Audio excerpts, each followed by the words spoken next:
Joining us in the Movieland Spotlight this month is Ryan Bollman, an actor from St. Louis, Missouri, known from his appearances in The Children of the Corn 2, Only the Strong, and The NeverEnding Story III. Thank you so much for joining us today. I've been watching your movies since I was like 8 years old, I believe. I'm a really big fan. Oh, thanks, man. Thanks. First of all, just wanted to know a little bit how you got started in the film industry and who inspired you. When I was a kid, I was about, I don't know, like I was under 5. Disco was a big thing at that time. I was born 1972. One of those things that like music would come on and I just wanted to dance. And basically I did a local talent show that was based on a TV show called The Gong Show. And they came to St. Louis and I was about 6 years old. And I, did my little disco dance routine. Anyway, I won. And there was like almost 125 contestants or something. And the guy who owned the place, this guy Otis, asked my parents if I would be interested in performing like once a week on Friday nights at like 10 o'clock. And anyway, I did that for years. And from that, then it led to like a local TV show that I kind of co-hosted called DB's Delight.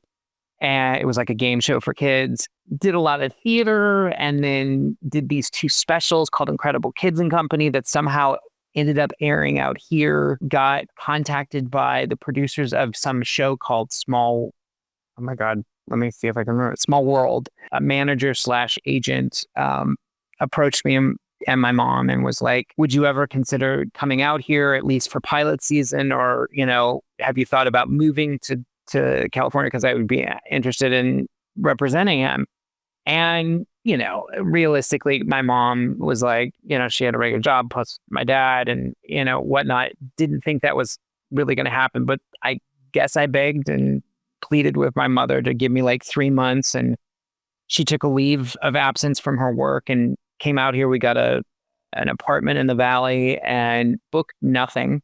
Had our tickets to go home. I was like, well, okay, I guess that was my shot. And that was when I was 13 because I was 12 when I was on Junior Star Search. A week before I was scheduled to go back, I booked 3 jobs. And I booked, first thing was a heavy metal band called Y&T, their music video for their song called The All-American Boy, which I wore this like black Elvira wig. I looked like Elvira's illegitimate kid, bastard child. And an Alphabet cereal commercial, national commercial. And then I had like, I think 3 lines on Starman, the series, which was based on the Jeff Bridges movie Starman. Right. They made into a TV series that didn't last that long. But anyway, that was my first, TV show that I got to, appear on, like stoked. And I was like, Mom, can you give me 3 more months? And she agreed. And thankfully, I just was really lucky and I just kept booking, made a deal with her because it was hard for her to try to find work out here that compared to like the job that she had for 20 years there. I was just incredibly lucky. And from there, I just started booking a ton of different guest spots on TV shows. Then I got a couple recurring roles on different shows like Life Goes On at the time and The Amanda Show on Nickelodeon and this other kind of sci-fi show called Freaky Links. And then booked a movie. Everybody thinks Children of the Corn 2 was my first movie that I booked. No, I actually booked Newsies. And I was so excited. I went to the open call and there was like thousands of kids that showed up. Every young, boy at that time that could dance at all or wanted to dance and wanted to be in a movie showed up for this audition. And it was an all day situation. They kept eliminating. And then there was like down to like 10 or 15 of us. And they had us do the Newsies, whatever thing and they announced at the end and said, instead of waiting and having your agents call you, we wanted to let you guys know you're our guys. And we start filming in Georgia and I think it was New York and LA. It was a 3-month shoot. And I was so excited. And I was like, this is the first movie. I called my mom, I called my dad, and I was like, I booked it. And I was so excited. At the same time, I was up for a series. It was a pilot for a series, but it pretty much they were almost sure it was going to get picked up. It was for CBS. I think it was called Teach. And I think Corey Feldman was already attached in it. But anyway, it was down to me and one other guy and for this role. the series regular role, and went in, tested for it at the same time, right after I had booked Newsies. And my agents didn't call me. And apparently they called because rehearsal started like earlier than when filming started, obviously, for Newsies because of all the dance numbers and the production stuff. And they turned it down and didn't call me. I don't know. I still, to this day, like when I think about it, it makes me sad because it was devastating. And I was just like, oh my God. And they didn't audition and for Children of the Corn 2 till a year later. And I was like, Right. Once again, like I've missed my shot and that was supposed to happen. And now who knows if I'll ever book a movie. And then I booked a year later, I got Children of the Corn 2. Yeah, it looks like it definitely was a spiral and up and down, but you stayed strong. And then that last minute, you got everything kind of fell into place well. And sorry to hear about missing out on a couple of roles there, but you've definitely got some great ones under your belt here. And obviously, like with Children of the Corn, how was that experience like taking over the role of like the pack leader there?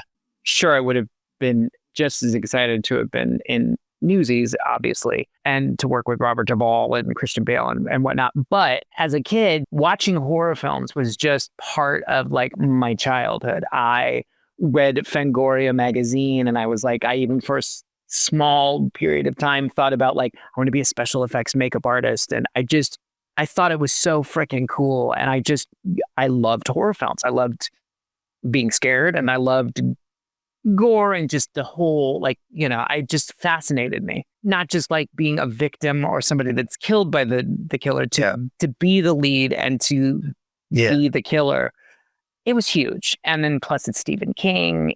Was I a huge fan of the original? No, I'll be honest. Like it wasn't one of my favorite Stephen King movies. My favorite horror film, it's a tie. I mean, honestly, like The Shining and the original Halloween are like my two favorites. But Jack Nicholson's performance, like I was not trying to do a Jack Nicholson impression or anything, but there was just the intensity of him spiraling and seeing somebody going crazy. And that whole idea of it was like an inspiration of what I wanted to do with Micah, because it's a totally different type of role. But at the same point, it was just, I was beyond excited. There definitely was a fan base and I was worried about that. But to be honest, Children of the Corn 2, at that point, it was a total independent movie. It was a low budget indie. We didn't have a distributor. And Miramax was just starting up Dimension Films. And they were releasing Hellraiser 3. And then they bought our film and put about $400,000 more into just special effects for it to premiere and literally being shown at the Hollywood Men's Chinese Theater. And there's like in the display case, like a picture of me on the poster, but there were also stills. It was the coolest freaking, I can't even tell you, like it was just kind of like what I had dreamed of as a kid. Now, career-wise, being in a horror film and a lead in a horror film doesn't necessarily, like at that time was like, this is like awesome. It was awesome for me, obviously, but like career-wise, I was a little worried because it's like you don't want to then get pigeonholed and just do horror films. It was beyond thrilling. And then to be on location, we shot in this little bitty town called Liberty, North Carolina. It was just the things I dreamed about as a kid. And I thought it would, wanted to be in a horror film so bad. And then not just to be in one, but to be the lead and to get to kill everybody was like the coolest thing ever. I actually haven't seen the original Children of the Corn even yet. I've always been aware of it. And obviously being a fan of you and doing this interview. And that's just my opinion. It's not the worst horror film ever, but I even remember when I saw it originally as a kid, I was just kind of like, it just didn't, there was something about it that I'm like, I don't know why, but I really didn't like that. I mean, it had led to Hamilton and the guy, can't think of his name. Oh, Peter Horton from 30 something. But yeah, I had seen it. So I was a little like, worried, but then, didn't think it was going to even get released. I mean, none of us did in the cast. So we were all kind of just so excited to be in the film. And I had actually worked with Christy before on Days of Our Lives, Christy Clark, and who played Lacey in Children of the Corn 2. And I was her first boyfriend on Days of Our Lives. So we kind of already knew each other and were actually kind of friendly and had no idea. I knew she was up for it, but I didn't know she had booked it until we showed up on set in North Carolina. And it was so cool. And it was just the crew and the cast and the kids. It was like a family. And I had never experienced being on location, filming anything. I had for commercial. They flew me to Germany when I was a teenager to do a Nestle commercial. But like I just had never had that experience because you don't realize, especially at that time, when you're isolated out in the middle of nowhere, it's like you're not around anyone else that you know. So you hope that, you're going to get along with these people. And it really was like an incredibly great group of actors, kids that they found locally. They were like, they kind of, I became like a big brother, father figure. And it was just the coolest thing. Like, it was just these kids. They also talked about having dreams and wanting to move to Hollywood and how did I do it? It was cool. It was really cool. Yeah, that's great. Well, I don't think anybody not knowing it was your first big film would know that it was your first role, because you looked like very confident and great in that role, and obviously very iconic. Because I see your face pop up for that thing all over the place. So, but yeah, I did watch that film and loved it, and think you did really well in it. Thank you. I seen there was a few protests going on about that film as well. Were you aware of that? What were the protests for? Some church protest or something during filming. Oh, yeah. No, yes, no, it was because we were, like I said, this was a little small town. We burnt down their town hall. That is for real. That's not like a fake thing. We burnt it down. I mean, they made the agreement that they were going to build them a new one, which they did. But yeah, we were in the middle of the Bible Belt. I was raised Southern Baptist in, Missouri. So I was familiar with the whole church community situation. But there were like kind of, there were threats against the guy who we shot on his cornfields, that they weren't going to buy his produce anymore. And they weren't going to, that was a huge thing. Then they were like, we're devil worshippers. And then me playing the lead, the bad guy, I was not their favorite person. And I was mentioned in the articles that they looked at me as basically like, I am like Satan. It was a little intimidating. It was a little scary. And the night that we burnt down the town hall, it was the last night of shooting. And it kind of was like this thing where they literally came out in their trucks, and it was like, we're going to watch them burn this down. And it was like this whole thing. But I remember being followed by a family in a truck because I walked from my apartment building that they had us staying at to where the town hall was, which was only a couple of blocks from where they had us staying. And it literally crept behind me the whole way. And I was a little scared at first, because I was just like, what the hell's going on? Because at first, it didn't cross my mind that it was like that serious, that they were like, we're not happy you're here, because we were using a lot of locals, but they were pulling locals from Winston-Salem and different areas outside, not necessarily Liberty, because there wasn't a big town. But be on the set, and I remember them like, oh my God, have you read the new article that they've sent another letter in, and there's like another threat, and that they're, going to try to shut the movie down and this and that. And it was just like, they weren't super, super excited that we were shooting a movie in their small town. And I get that. It's I mean, it's also because it's a horror film. The hardest thing for them was trying to find a church to shoot the big nosebleed church scene. We had to go in a completely different town, far away from Liberty, where we shot the majority of the stuff. Somebody had gotten a hold of the script, and they knew that we were shooting it there, and it was like some protest about that too. And I get that, because I mean, it was an actual church. I mean, it was not run down at that point. It wasn't closed down, or whatever you want to call it. The doors weren't closed, but they weren't super excited that we were there. And because it was my first movie, I was just so excited to be there and to like be filming and everything else, that I just didn't realize was more serious than they were kind of letting it on, because they didn't want people freaking out about it. In the end, it was fine, and I don't think it was a big deal. Although I will say, when I went home to Missouri after Children of the Corn 2 got a national release and was in theaters in my hometown, I got some dirty looks from the church that I grew up going to as a kid because of Southern Baptist. And it was like, I literally there was a point where I was like, I just wanted to stop and be like, I was acting. I'm not, I go to Hollywood and become a devil worshiper.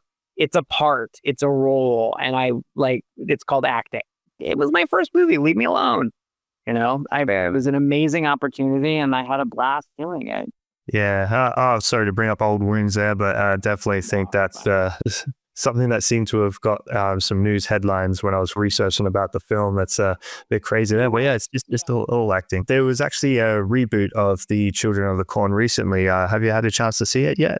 I didn't finish it.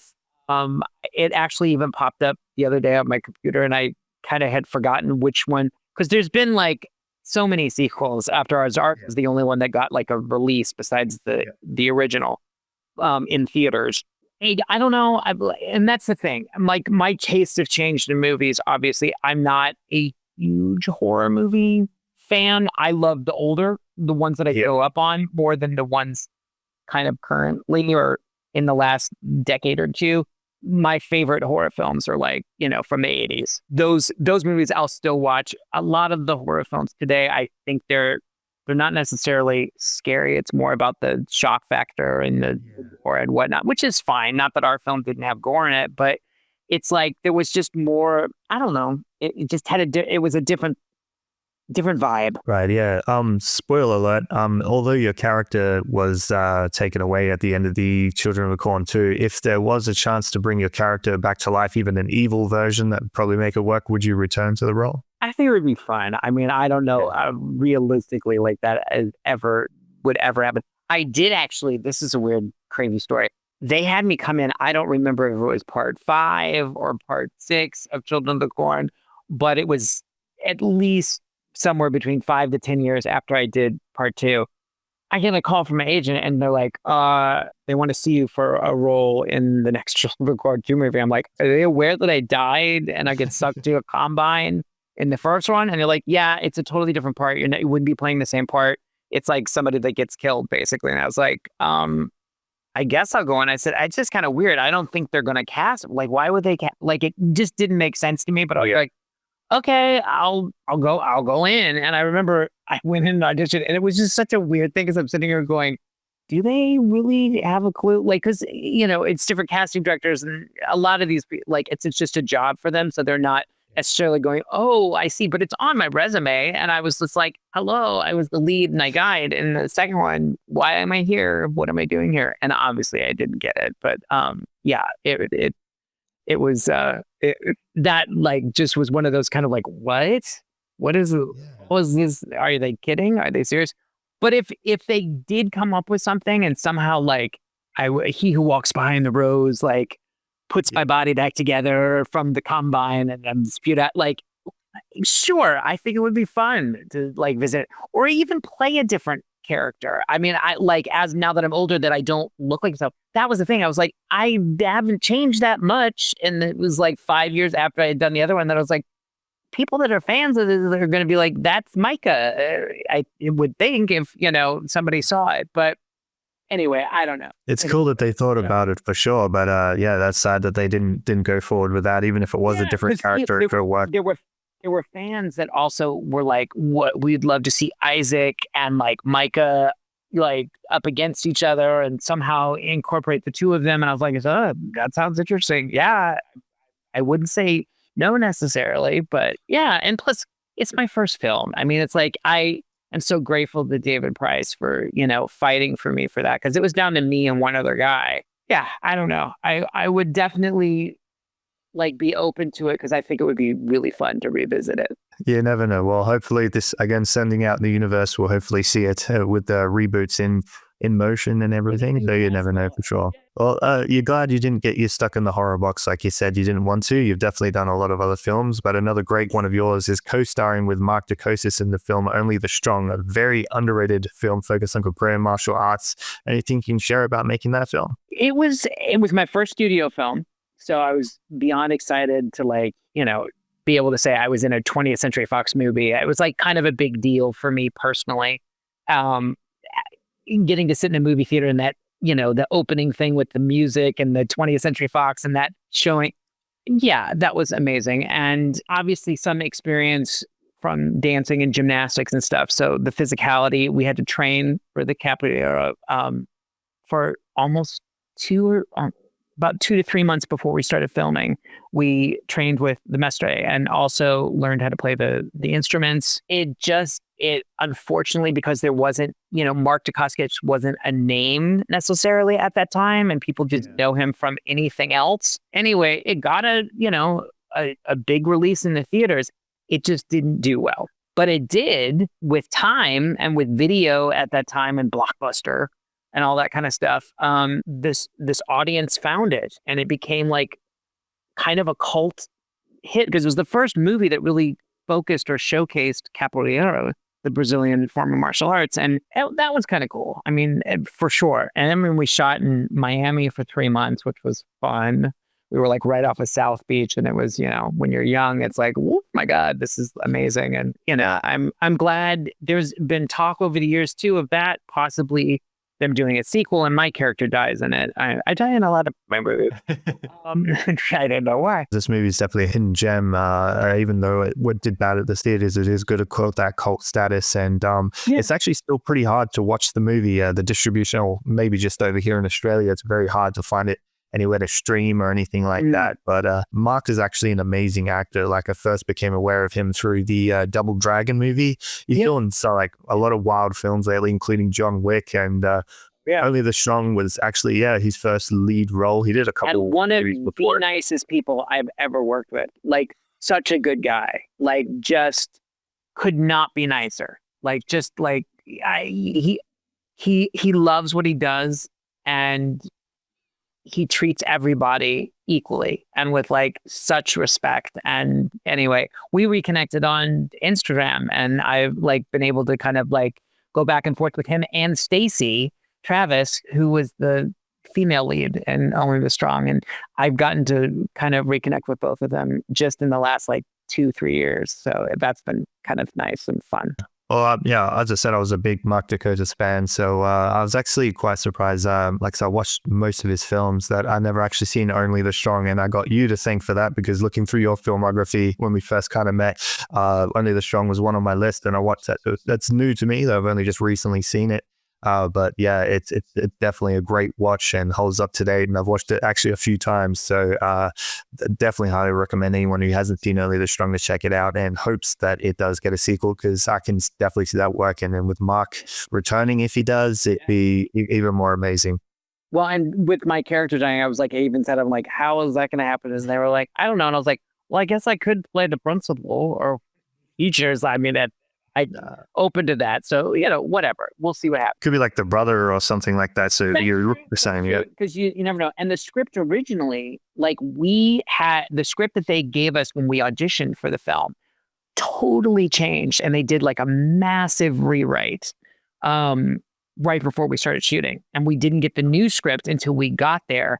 And we were training for about 3 weeks. So that was giving us enough time to like learn our lines and stuff. Because it was, when I say totally different, like my character didn't die and my girlfriend did. And it was anyway, it was like a totally different movie. So it was just amazing. Like, I guess, when certain people kind of jumped on board and whatnot, and they got someone to kind of do a second take on what they originally, because it was a lot, how do I put this?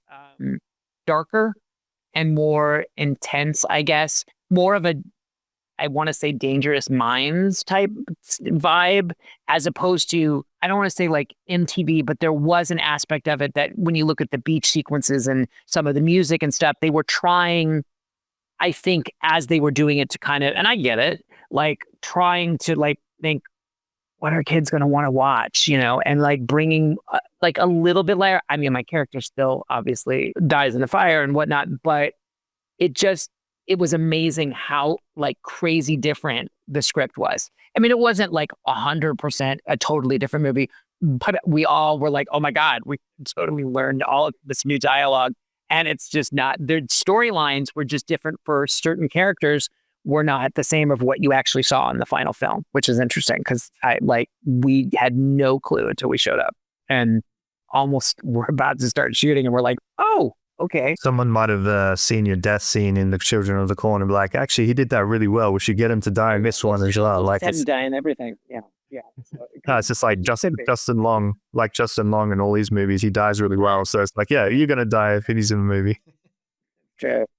Your character in Only the Strong was very music orientated, like a beat maker, basically. Do you have any musical history at all? Yeah, and actually, we shot a scene. My character in the original script, and it carried on into the new version of the script. I was a drummer in the film, and there's a scene of me actually playing the drums, and I hadn't played drums since I was a kid, and it was like I thought I had my own drum set. I remember it was like a Disney Mickey Mouse drum set that I got when I was like 5 years old at Christmas. Santa brought it.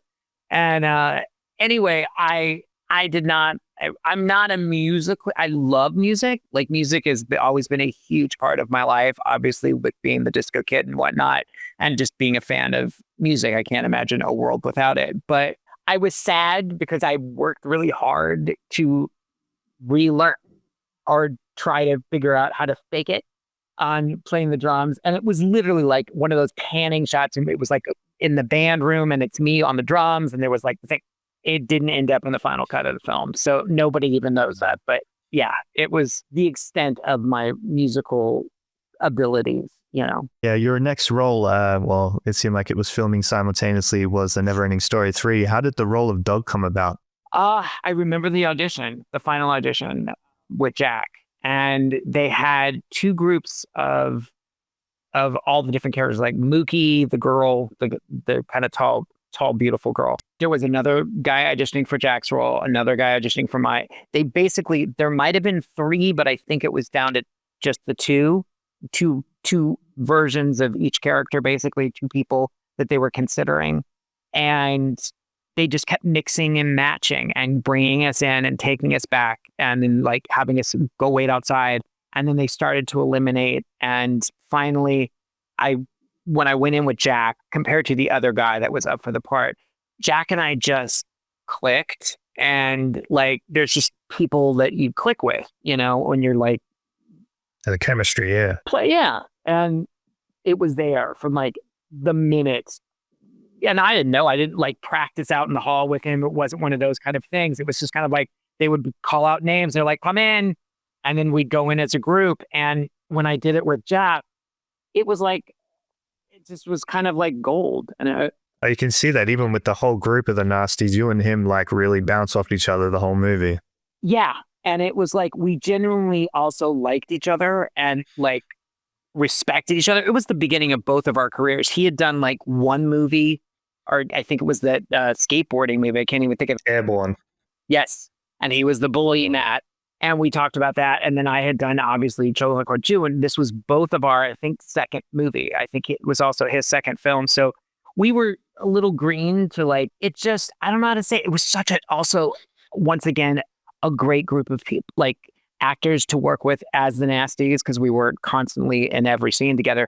But primarily with me and Jack, like the fun thing was off the set, we hung out all the time, and we shot for a month and a half in Vancouver, Canada, which I loved. I'd never been to Canada before.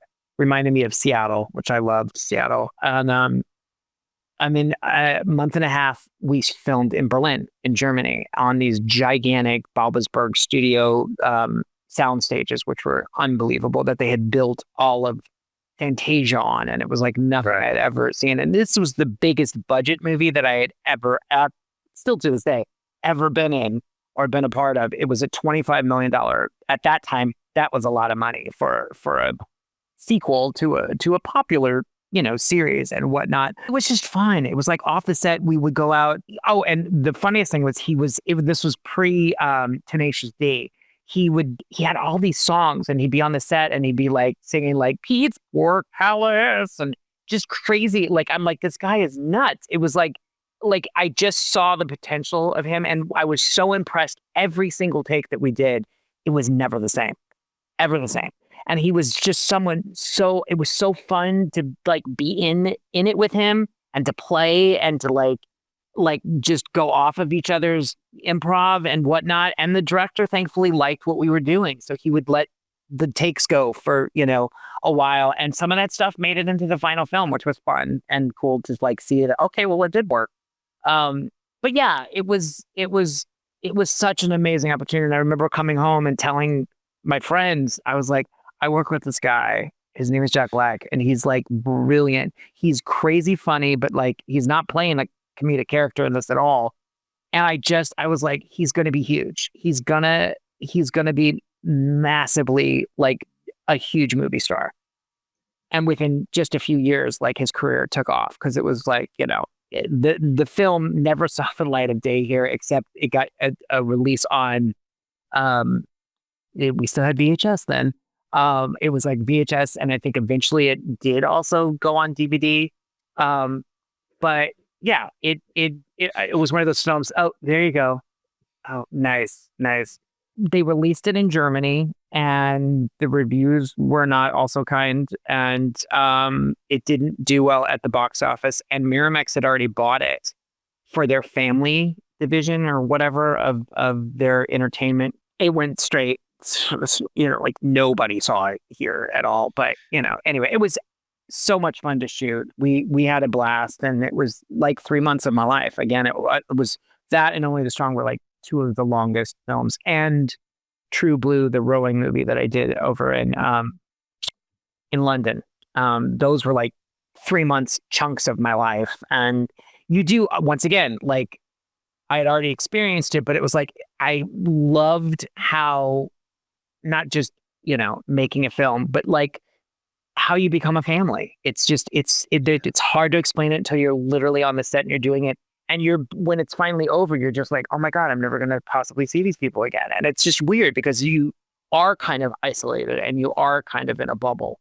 But it's a good thing. And it's like, you miss it. And you were like, oh my God, is this ever going to happen again? Am I ever going to get the opportunity? Are they going to hire me for another film? Because every job could possibly be your last job. And Jack Black is easily one of my favorite all-time actors. And quickly, Airborne is actually one of my favorite all-time movies as well. And the NeverEnding Story 3. I don't know if you see back there on top, I've got the laser disc version of NeverEnding Story 3 next to Airborne up there. They're kind of like in that vinyl kind of covers.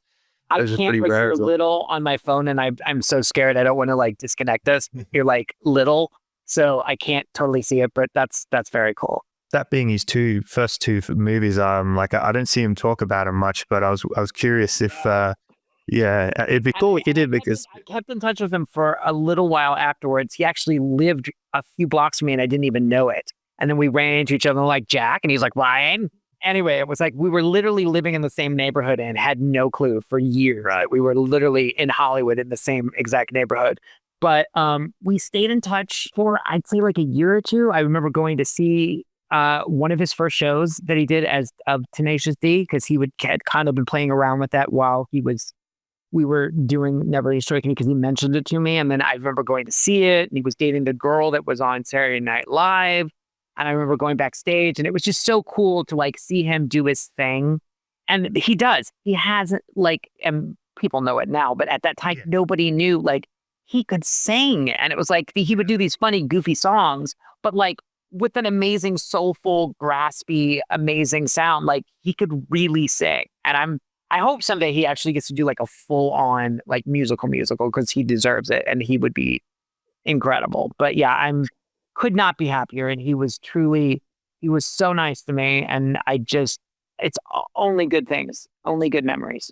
Yeah. I wish for a Nasty reunion to happen for you, buddy.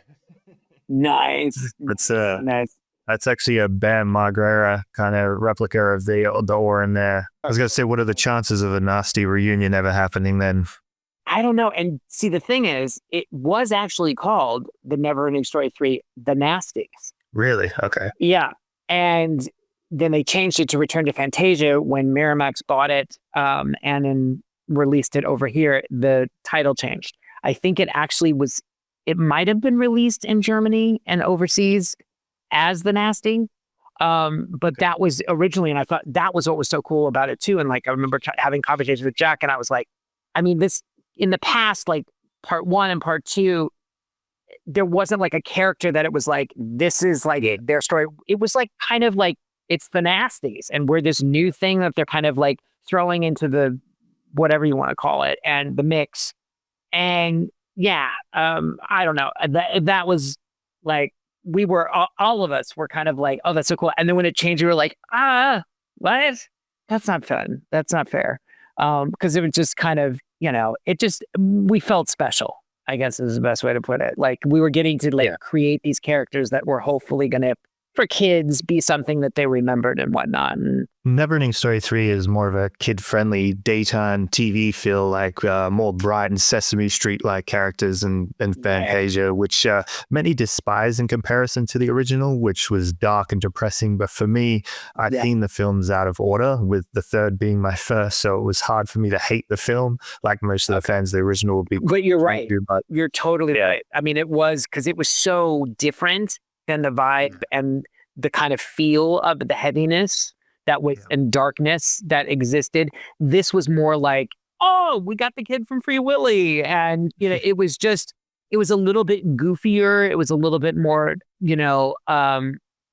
kid friendly, like you said. Yeah, it really was. Yeah. Well, you can't think of many people, many kids from the 80s and 90s who don't say, what traumatized you as a kid. It was the horse falling into the swamp of sadness, so they obviously learned from that. If you surpass the judgment and comparison and take the movie for what it is, it's a cheesy, fun, kid-friendly movie. And to top it all off, you have the young Jack Black as the main villain, and the Nasties are a great addition to the universe. Like prior to that, you had The Nothing, which was a negative storm of depression. Then in the sequel, you have The Empty, which is draining your memory, but the Nasties are the bullies that destroy everything. But with the lighter toned, I think, I seen this movie at the right age. And I even took my video copy to primary school with me one day and hosted a Friday movie screening in my class, and everyone laughed. Cool. Everyone laughed and loved it. Like, to me, that's a success. Like, I believe the downfall of this film had a lot to do with the lack of distribution, like you said. But every time I bring this movie up to people, they didn't even know a third movie existed. Like the NAFC was the second one. Black was in it. Like nobody had a clue. And because he still looked like Jack. I mean, it was a younger version of Jack, but with the shaved head and whatnot, it was like, not, which is what I'm sporting these days. It just like, it's amazing how many of fans of mine that like, because of Children of the Corn 2 or Only the Strong, that they eventually then saw NeverEnding Story 3, and they might have been older than what the norm is, but they watched it, they were like, oh my God, not only did I not know that there was a part 3, but I'm like, how did, like, Jack Black's in it? It's people that are fans of Jack Black don't even know that Jack Black is in NeverEnding Story 3, because it just, it was a blip on the radar, of whatever, but so cool. I mean, it's like one of those little like things where it's like, if you're a fan of Jack Black, watch it. He's fantastic in it. Oh, absolutely. It's a shame it didn't get more light. Still news to me when I bring it up. Have you seen NeverEnding Story 3? People are like, what? I really think anyone who hasn't seen it, give it a chance. It's fun. Like I said, it's different from the other two, but it's definitely entertaining. And Jack Black, like you say, it's crazy to believe it's his second film that like he pulled off like an amazing performance in that film. He's basically the wolf. And I pulled him like to my friends, like my actor friends and people that like were my peers.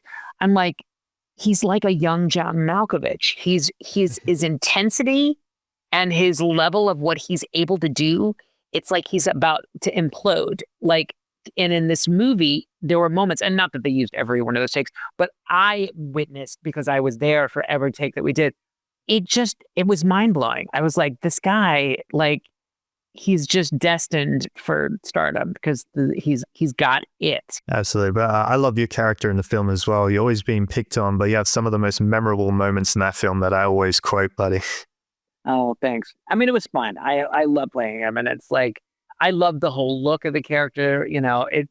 They had an idea of what they wanted to do, and when they told me, they're like, we're going to shave the side of your head, and we're going to do crazy hair, which I call it my Edward Scissorhands hair. And I still have the hooded, cool, like trench coat.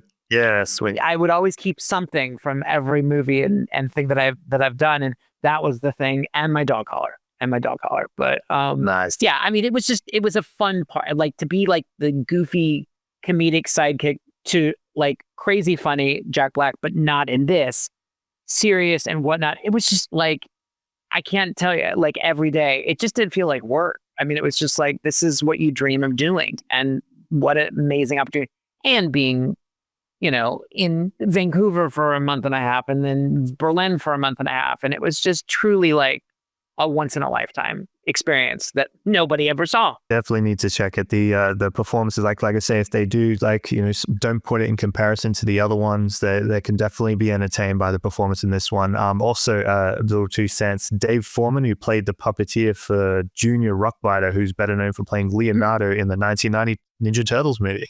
How was it like working with him? It was cool. I mean, the whole Jim Henson's crew was there. I remember them taking us on a tour once we got to, because the majority of the characters and the puppets and the amazing things were already, they were waiting for us when we arrived in Berlin. There was some of the stuff that we shot in Vancouver that was about, but I have pictures of just like, because I grew up, with Fangoria magazine and like just all of that stuff was fascinating to me. To like get to see it up close and see how they do what they do. Yeah, beyond impressive and just so cool to like be a part of something so different that I grew up because I loved Dark Crystal when I was a kid and different movies that like were magical and just like these cool creatures and whatnot. And I got to be in something that like had that as part of the mix of, what the whole film was offering to everybody. Because it definitely is a family film, but there was, there's a couple dark moments, but in general, it's just like you said, a lighter version of, the original and the sequel. Were you a fan of the previous NeverEnding Stories? If so, like, what's your favorite one? I would probably say the original, but I had seen the second one because I was kind of friends, and it was down to me and Brandon. I can't, why is my brain not working? Jonathan Brandis, not Brandon, Jonathan Brandis.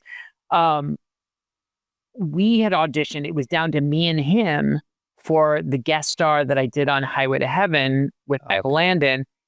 And he was at that final audition with his mom. And we kind of got to know each other because we went back like 4 or 5 times to audition for that.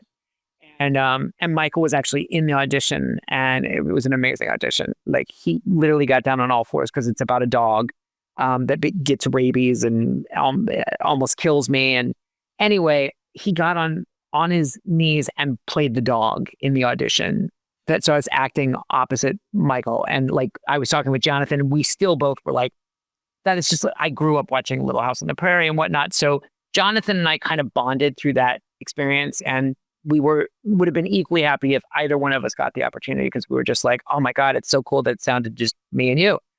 And then he was in the, sequel for NeverEnding Story II. But we kept in touch like over the years, and I'd see him at auditions here and there. And then sadly, he, right after he was on Sequest for several years, he was going through some stuff, and he ended up killing himself. And that was really difficult. And I had seen him a few months beforehand. Such a talented kid and super nice. I remember his mom too. Like it's amazing. There's certain moms that are like stage mothers. His mom was not a stage mother, and neither was my mom. They were there because they knew that we loved to do what we did, which was getting the opportunity to, act and to do things that we dreamed as little kids. It was like, whatever, but it was just very sad. It was very sad. So I'd lean towards saying the second one just because I knew Jonathan, but the first one, I remember seeing it like in a movie theater with I think I rented part 2, just because I knew Jonathan and through the whole acting, over the years for auditions and stuff. But I'd say the first one. I would definitely, I'd say probably the first would be my favorite, because I mean it's a classic, and it's all right. And it was also, it did well, but it wasn't like some massive blockbuster. It then triggered them to go, let's explore the story, and they ended up doing 2 more sequels after that, which is cool, and I got to be a part of one of them. Yeah, the original NeverEnding Stories just got a 4K pressing, a imprint. I don't know if you know about that. It comes in the big storybook with the warrant on it. It's like huge. Yeah, that looks wild. I want to get my hands on that as well. But how was the like when you got the offer for the third film?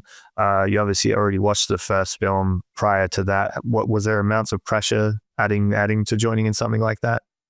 it wasn't pressure at that point because I also didn't know that Jack was involved. I didn't know, and we didn't know anything until we like showed up on set.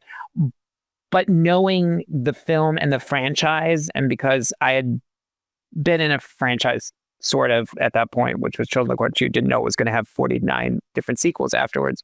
But I definitely, I think just getting the call from the agent, obviously saying that you got the part, but then going, oh, and it films, because they don't share this information with you when you're auditioning. They're like, you're going to be shooting in Vancouver, Canada for a month and a half, and then a month and a half in Berlin, Germany. And, I'm like, that was just beyond, like, up to that point, I had never shot anything long-term overseas. And what an amazing opportunity and experience that was. Because like, oh, here's the good thing. The big scene, oh my God, and why can't I think of the dragon's name? Oh my God, falkor. Thank you. Yeah.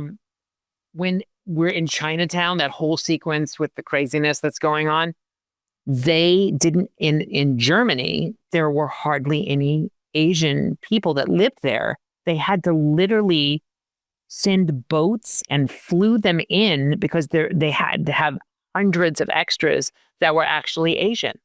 So that was like just one of those things that I had never been in something on that grand of a scale. And then like what was involved with like running through the streets, and there's like hundreds of extras and like this amazing puppet dragon, the falkor. And it was just like, what? And I remember at one point, I think Jack and I, it was either at the end of one of the takes or like in between the two takes, because they were just running. They were like, and keep going, and another one. We need to do another one. Keep it going. And because they had everything going.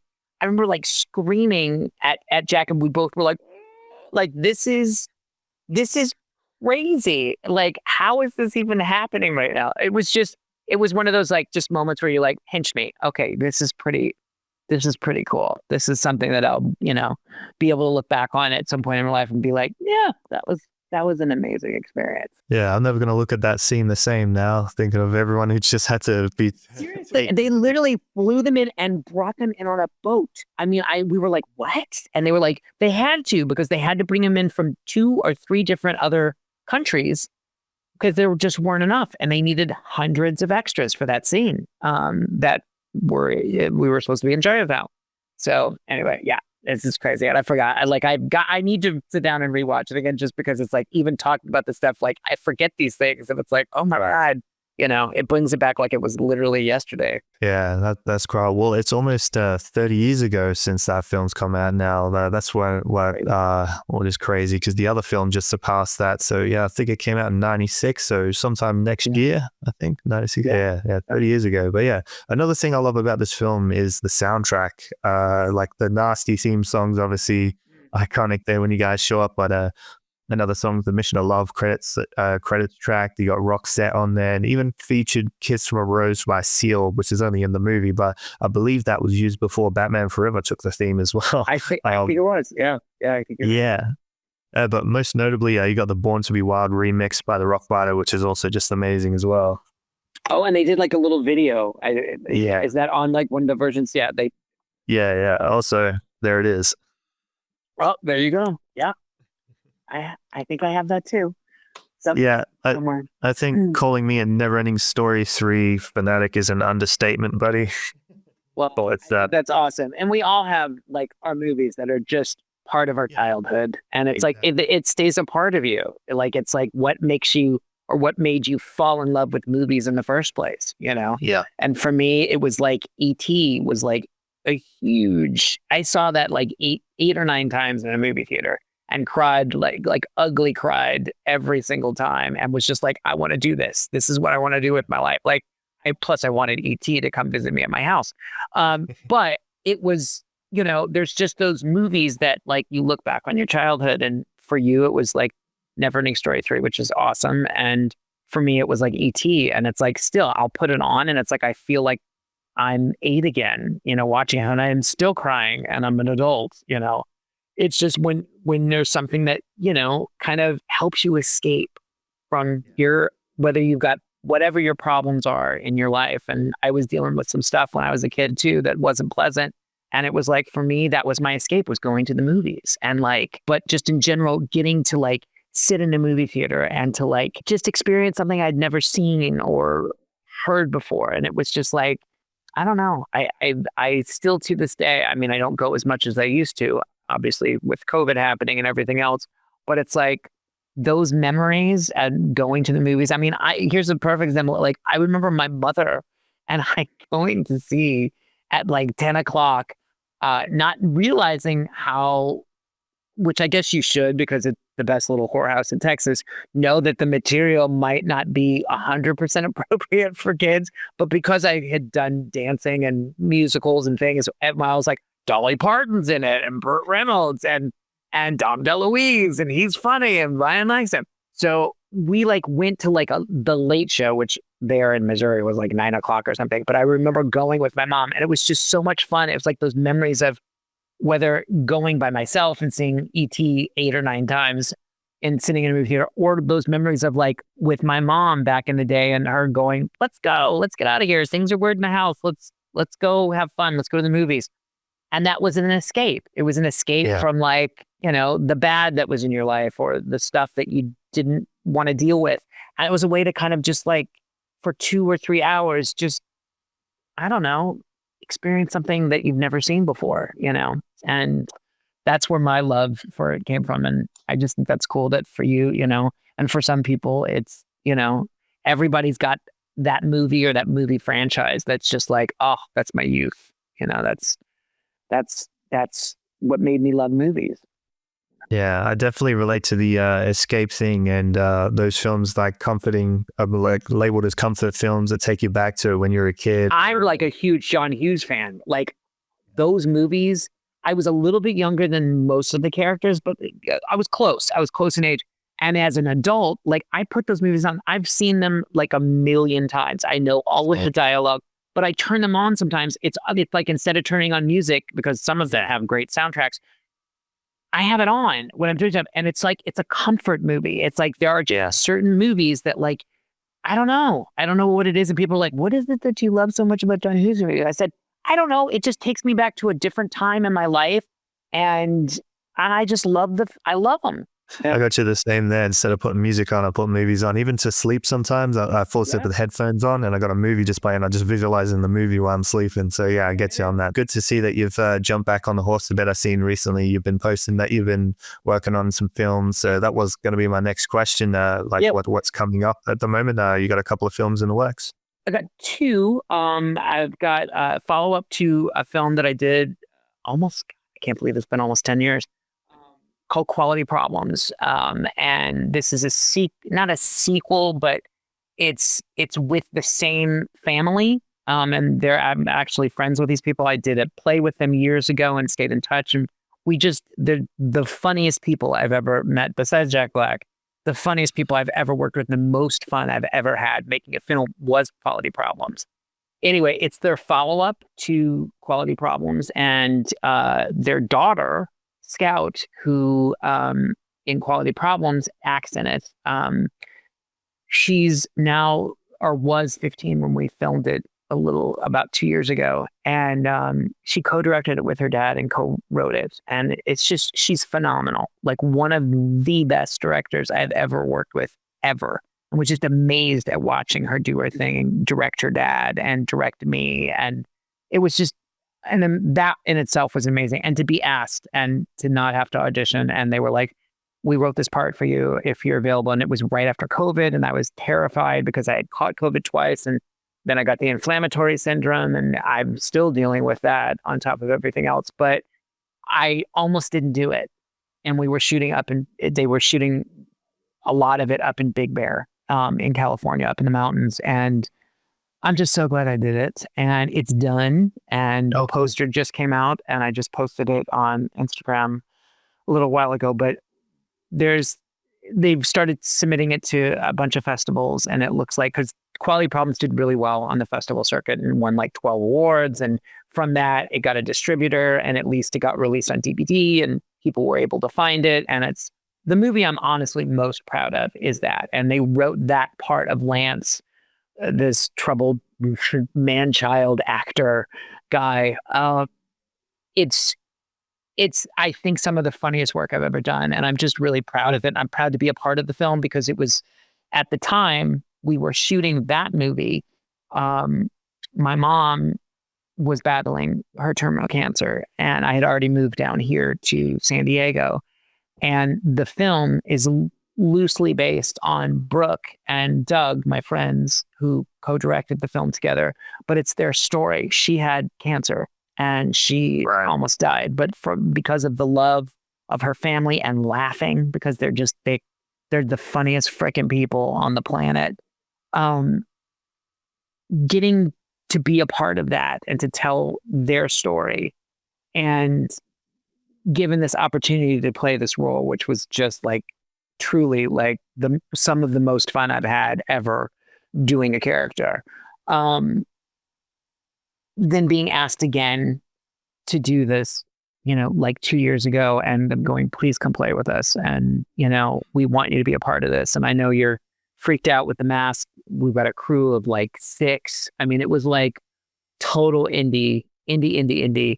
And oh my God, I'm so glad that I did it. And I can't wait. I've only seen a rough cut. I haven't seen it, but I'm really happy with what I did. I've never played this kind of a role before. I'm playing this guy who actually, with his wife, runs this bed and breakfast that Scout, the daughter, and her dad end up coming to. And it's about the last like 45 minutes of the movie is like, I'm involved. So anyway, it was so fun to just get to work with them again. And just like, I don't know, like what I needed to kind of be open to like, okay, I'm not done yet. And this is, and there are people that appreciate what I can do or know what I can do and give me the opportunity to do what I love to do. Still, it's, probably the biggest passion in my life is acting. It always will be.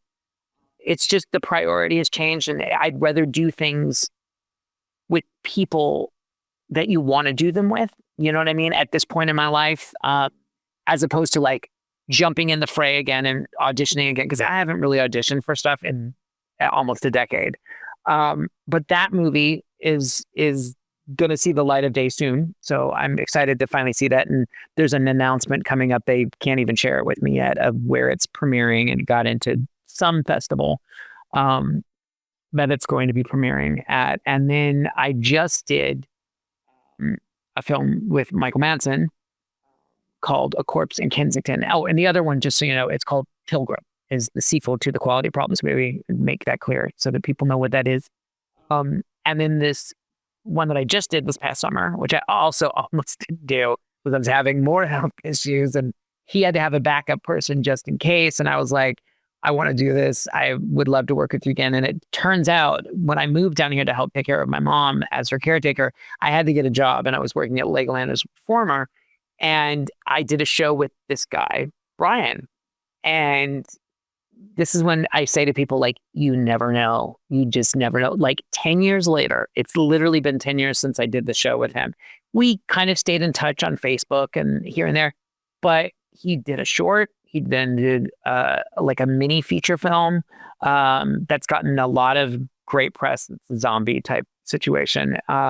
Anyway, and then he wrote this thing, and he reached out to me and called me, and he's like, Ryan, I wrote 2 different roles, and they're similar, but they're a little different. And I think I know which one you're going to prefer, but I want to give you the option to like read it and see if this is something that you'd be interested in. And when I read it, like, I was like, okay, like Brian has the potential, honestly, to be in, I don't use this word lightly, like a Tarantino.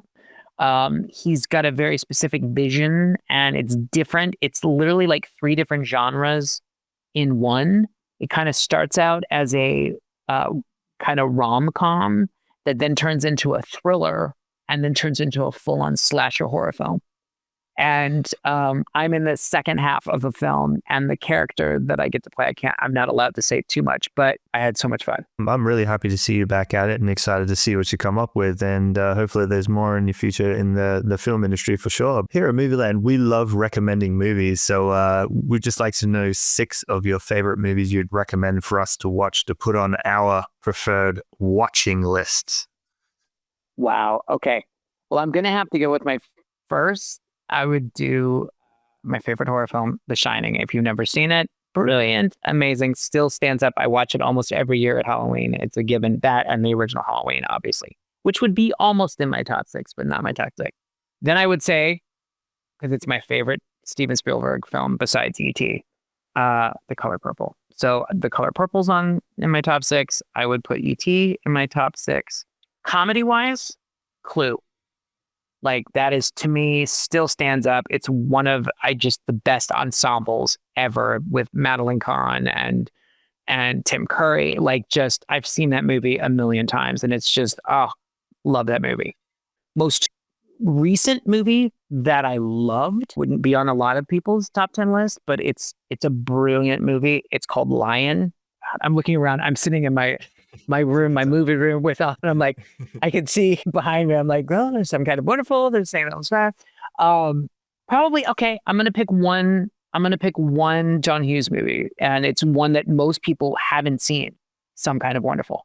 It is, I just love it. I don't know why I love it, but I love it. I love the music. It is literally, it's a hidden gem, because most people have seen The Breakfast Club, or they've seen Pretty in Pink or 16 Candles, but Some Kind of Wonderful wasn't as, big blockbuster, and it was a different type of cast than he had used in most of his prior films. But yeah, worth seeing if you just want a little guilty pleasure, like, fun film.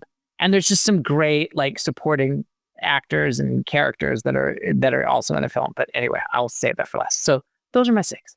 Before we wrap up, I just want to know if there's one last wish I can make with the Orin. You two scream, "Let's get nasty" for me. I would, but my poor dogs would go insane, and I would never get them to shut up. So anyway, but another time. Rent check. All right. I promise. Yeah. I got you. Well, let's get nasty. Thank you. Thank you so much for joining us today. The Nasties will always have a special place in my heart. Makes this interview all the more special to me. So don't forget to be kind and rewind. And most importantly, don't do your homework without wearing headphones. Long live the Nasties.